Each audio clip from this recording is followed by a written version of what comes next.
In diesem Video zeige ich dir, wie du deinen eigenen KI-Chatbot bauen kannst. Wir nehmen als Beispiel den Telegram Messenger, kostenloser Messenger, den kann man sich überall runterladen.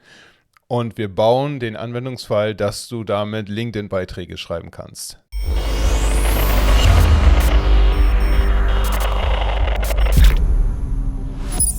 In dem zweiten Video zeige ich dir auch, wie du das für LinkedIn-Netzwerken benutzen kannst. Das heißt zum Kommentieren oder auf Fragen antworten.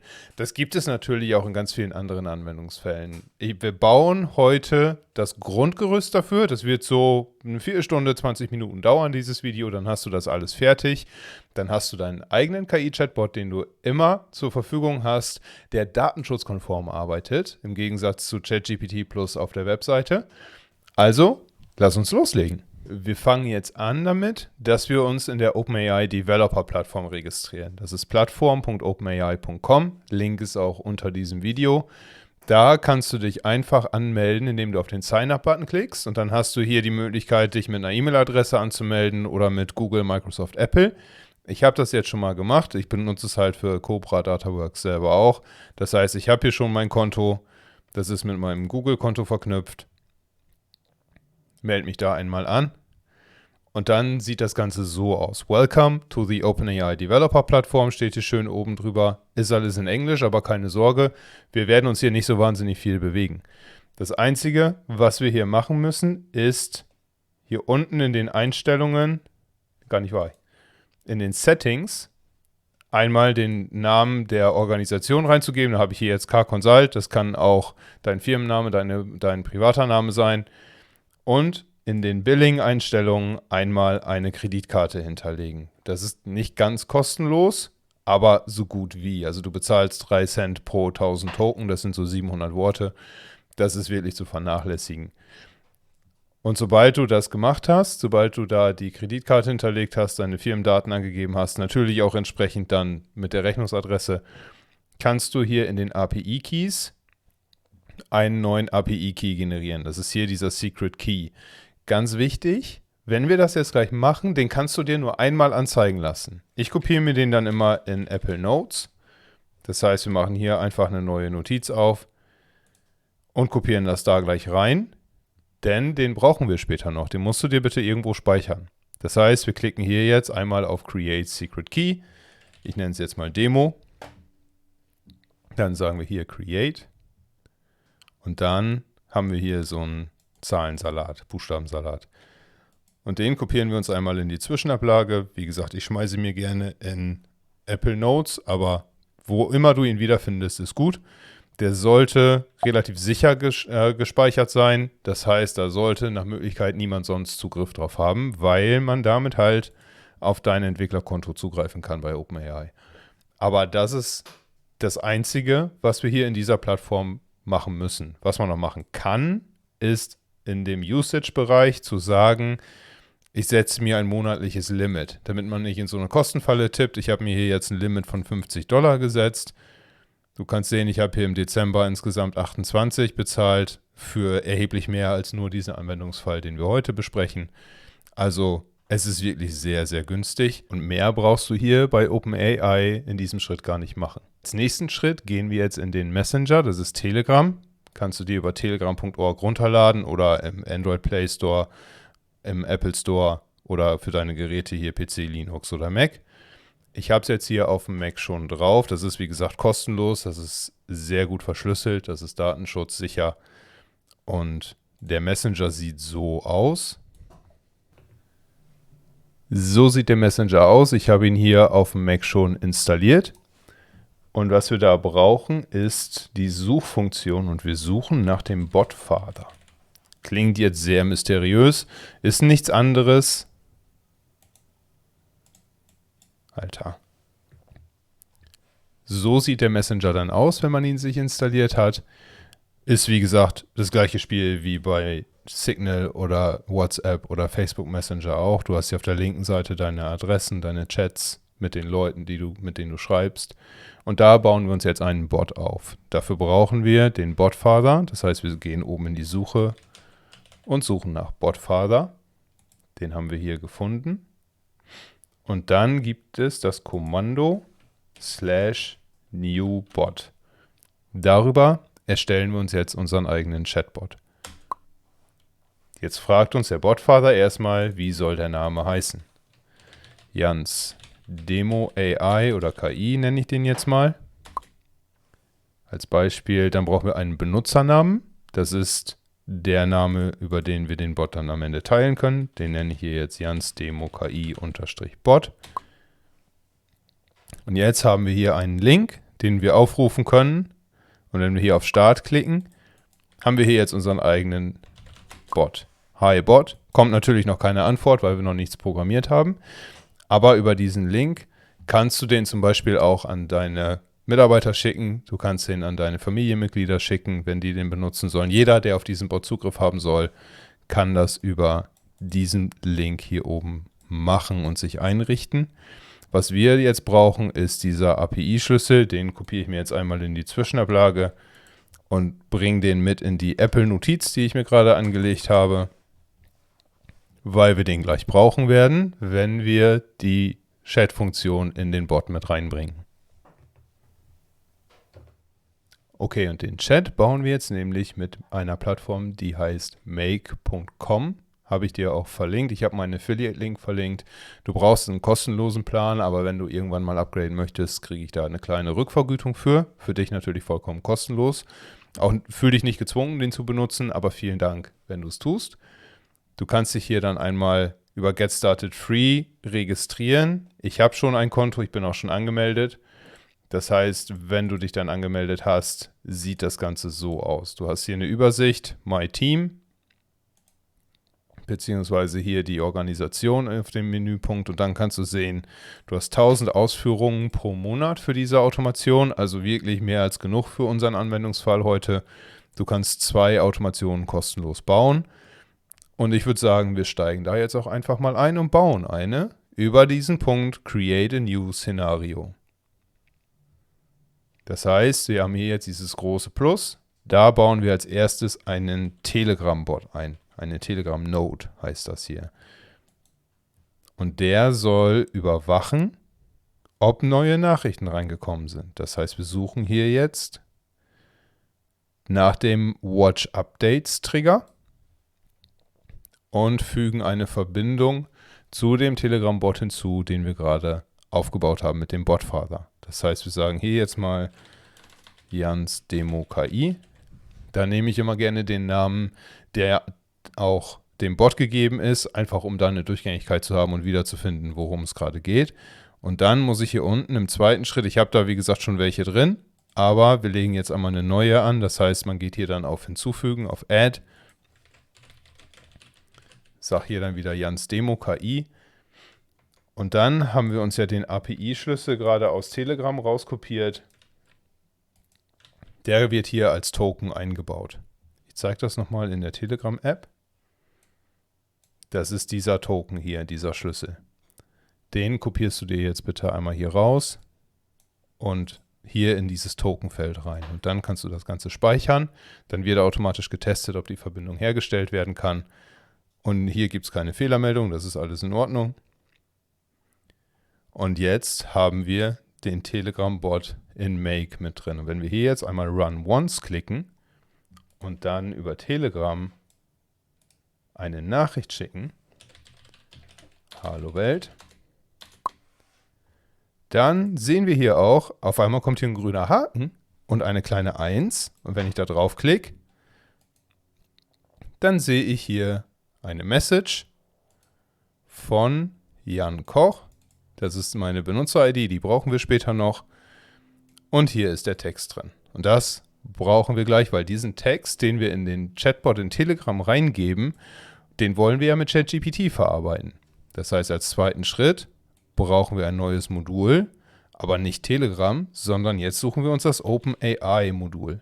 Und da kriegen wir den Zugriff auf ChatGPT. Und was wir da insbesondere brauchen, ist die Funktion Create a Completion. Und was wir da insbesondere brauchen, ist die Funktion Create a Completion. Das heißt, das klicken wir jetzt an, bauen wieder unsere Connection auf. Ich nenne das hier jetzt auch mal Jans Demo KI. Dann haben wir uns ja den API-Schlüssel von der Plattform OpenAI.com in die Apple Note gerade reinkopiert. Der kommt hier jetzt rein und dann brauchen wir die Organisations-ID noch. Die habe ich gerade vergessen zu kopieren, aber kein Thema, das machen wir jetzt. Gehen wieder zurück in Plattform OpenAI.com und hier in den Settings gibt es das Feld Organization ID. Das kopieren wir uns hier einfach raus, diesen Wert, Rechtsklick kopieren und dann Rechtsklick einfügen, sagen Save. Und jetzt haben wir die Verbindung hergestellt. Hier kommt keine Fehlermeldung, also hat er sich erfolgreich mit der ChatGPT API verbunden. Wir sagen auch Create a Chat Completion. Und als Modell suchen wir uns das Neueste, weil das gibt in der Regel immer die besten Antworten. Das heißt, es ist hier jetzt das GPT-4 Turbo. Und jetzt sind wir soweit, dass wir die Nachrichten konfigurieren können, die wir an ChatGPT schicken wollen. So, und wir gucken hier jetzt gerade in ClickUp rein. Den Link für den Prompt findest du unter dem Video. Das ist der Prompt, den wir jetzt an ChatGPT geben, um zu sagen, wie die LinkedIn-Artikel geschrieben sein sollen. Wie gesagt, das muss kein LinkedIn-Artikel sein, das können auch E-Mails sein, das können irgendwelche anderen Funktionen sein, das können auch Witze oder Geschichten sein. Da ist der Kreativität wirklich keine Grenze gesetzt, aber für dieses Beispiel ist es halt cool, weil wenn ich unterwegs bin, habe ich immer ganz, ganz viele Ideen, worüber ich noch Artikel schreiben könnte auf LinkedIn, aber wie du wahrscheinlich auch, habe ich da keine Zeit für. Und dann kann ich diese Ideen halt einfach an den Telegram-Bot schicken vom Handy aus, kriege den Artikel fertig, kann den in LinkedIn reinkopieren, verfeinere da vielleicht nochmal ein bisschen was dran, aber dann geht es halt sehr viel schneller mit dem LinkedIn-Beitrag. Das heißt, du kannst dir das natürlich durchlesen und so anpassen, wie du es gerne haben möchtest. Wir geben ihm einmal die Mission vor. Hier beschreiben wir, also das ist die Grundlage sozusagen, anhand derer ChatGPT arbeiten soll. Er soll am Ende einen LinkedIn-Beitrag schreiben, solange er nicht nach einer anderen Plattform explizit gefragt wird.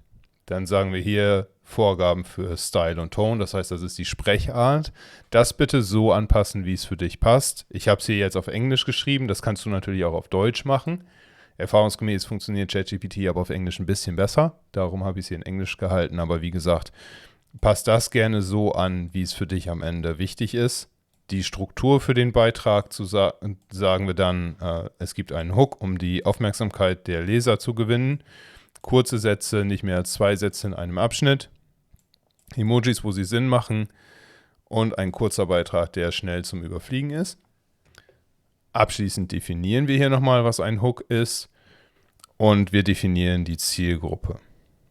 So, das heißt, in diesem ersten Schritt kopieren wir uns das alles raus aus ClickUp und fügen hier eine Nachricht hinzu in ChatGPT. Also das ist jetzt wieder unser make.com. Als Rolle geben wir System vor. Das ist jetzt ein sogenannter System Prompt. Und du siehst hier schon, dass ClickUp die Formatierung oder dass hier die Formatierung verloren gegangen ist. Das heißt, das passe ich dann einmal selber an. Das ist kein Hexenwerk, was wir hier jetzt machen. Bringen einfach nur ein paar Absätze mit rein, damit das einfacher lesbar ist. Würde für ChatGPT, glaube ich, keinen Unterschied machen, aber es ist für uns einfacher. So. Jetzt haben wir den Prompt hier fertig. Jetzt fehlt natürlich noch, dass wir die Nachricht, die wir schreiben, an ChatGPT weitergeben. Dafür brauchen wir ein zweites Item. Das ist der User dieses Mal. Und jetzt schreiben wir, schreibe einen Beitrag zum Thema. Und jetzt siehst du hier auf der rechten Seite schon die Platzhalter für die dynamischen Funktionen. Das heißt, wir können hier jetzt die Nachricht, die der Telegram-Bot im ersten Schritt empfangen hat, nehmen und können die an ChatGPT schicken. Und das ist dieses Feld Text hier. Das ist in dem Bereich Message, der Wert Text. Das kannst du hier einfach per Drag and Drop reinkopieren. Und das war es dann auch schon.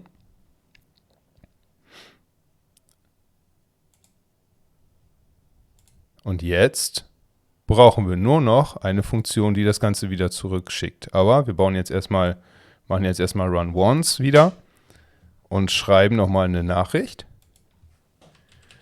KI ist cool. aber wird noch keine Menschen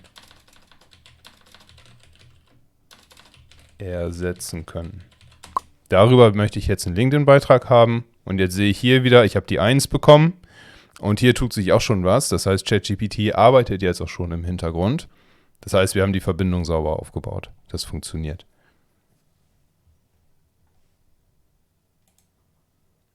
Und jetzt dauert das immer so, je nach Serverauslastung bei OpenAI, 10 Sekunden hat es jetzt vielleicht gedauert. Und wenn ich hier jetzt auf die 1 klicke, dann sehe ich hier das Feld Output.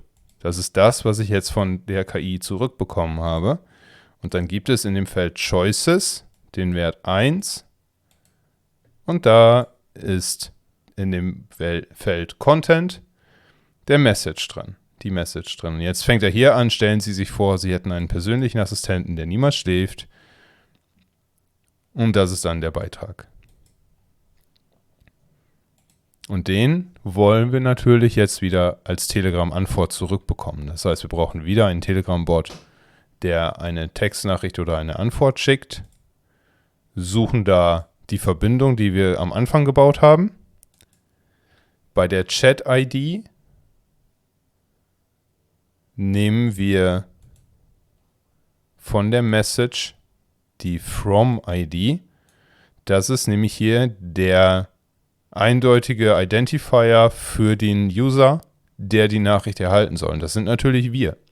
Das heißt, ich gehe hier in die Message rein, sage das From-ID und ziehe das hier rein. Und als Text nehme ich mir die Choices, Message, Content von OpenAI. Und mehr brauche ich nicht. Jetzt können wir hier sagen, okay. Und jetzt müssen wir das nochmal laufen lassen. Schreiben wieder einen Text. Ich kopiere jetzt einfach das hier nochmal rein. Ist ja nur ein Beispiel. Und jetzt kannst du hier schon sehen, hier ist die kleine 1, das heißt, die Nachricht ist angekommen. Hier baut sich der Ladebalken auf, das heißt, OpenAI arbeitet jetzt gerade und überlegt sich gerade, welchen Text er daraus formulieren möchte. Und dann kommt hier nämlich gleich die Antwort und wird wieder zu uns zurückgeschickt. So. Und jetzt hast du den Bot aufgebaut. Und du kannst natürlich jetzt, also erstmal ganz wichtig, erstmal speichern. Wir können das jetzt aktivieren, indem wir hier den Schalter auf On umlegen. Und jetzt kannst du das natürlich auf verschiedenste Weisen anpassen. Und in dem nächsten Video zeige ich dir, wie ich das für mich nutze, um LinkedIn-Kommentare möglichst einfach zu haben. Das heißt, ich möchte ja nicht nur auf meinem Profil regelmäßig veröffentlichen, sondern der wirkliche Wachstumseffekt tritt ja ein, wenn ich bei anderen Leuten kommentiere, weil ich dann vor deren Publikum komme und deren Follower meine Kommentare sehen. Ist natürlich zeitaufwendig, aber ich habe mir dann einen Hack überlegt, wie man mit dieser Funktion die Kommentare besser abarbeiten kann, sage ich mal, und halt in 10 Minuten das schaffen kann, wofür man sonst eine halbe Stunde oder eine Stunde gebraucht hätte. Das aber im nächsten Video.